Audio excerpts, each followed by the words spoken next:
Nous sommes en octobre, donc on va parler de prévention des cancers. C'est important de le rappeler, la palpation, voilà, qui peut se faire quotidiennement, en fait, tout simplement en se mettant de la crème hydratante. Et comme ça, on détectera si un jour il y a quelque chose d'anormal. 20% des cancers pourraient être évités si on a une alimentation saine et équilibrée, un sommeil réparateur et puis une activité physique régulière.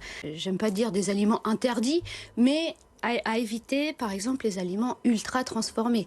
Ils vont être trop riches en acides gras transformés. Et ceux-là sont très mauvais. Ce sont ceux-là qui provoquent les cancers. Alors la viande rouge, il ne faut pas l'éliminer complètement, puisque dedans, il y a du fer, le fer héminique, celui que le corps absorbe le mieux. Et surtout, pour nous, les femmes, on sait qu'en période de règles, on est plutôt carencé en fer. Donc c'est quand même important de garder de la viande rouge. Sauf que une fois par semaine, c'est suffisant. Le maximum de recommandé, c'est 500 grammes. Un steak haché, par exemple, c'est 120 grammes. On va essayer aussi de varier, de manger aussi du poisson, des œufs, et pas forcément des protéines animales à chaque repas. Évidemment, l'alcool qu'on va limiter. Alors, essayez de ne pas consommer plus de 2 verres par occasion, et essayer de garder au moins 2 jours sobres, sans alcool du tout.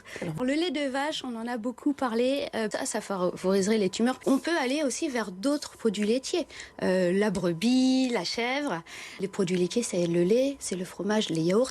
La recommandation en France, c'est 2 produits laitiers par jour. On trouve du calcium ailleurs que dans les produits laitiers. Pour vous donner un ordre d'idée quand même, là où on trouve le plus de calcium, c'est dans le fromage. On en a environ 626 mg pour une portion de 100 g de fromage, alors que dans un yaourt, seulement 121. Et les haricots blancs, par exemple, 73. Voici la petite ordre d'idée. On a quand même des aliments sur lesquels on peut foncer. Ouais, complètement. Les fruits et légumes, ça, on n'hésite pas à varier. On varie les couleurs, on varie les familles. On aura dedans les fibres, les vitamines, les antioxydants. Alors, savez-vous ce que sont les crucifères? Toute la famille des choux.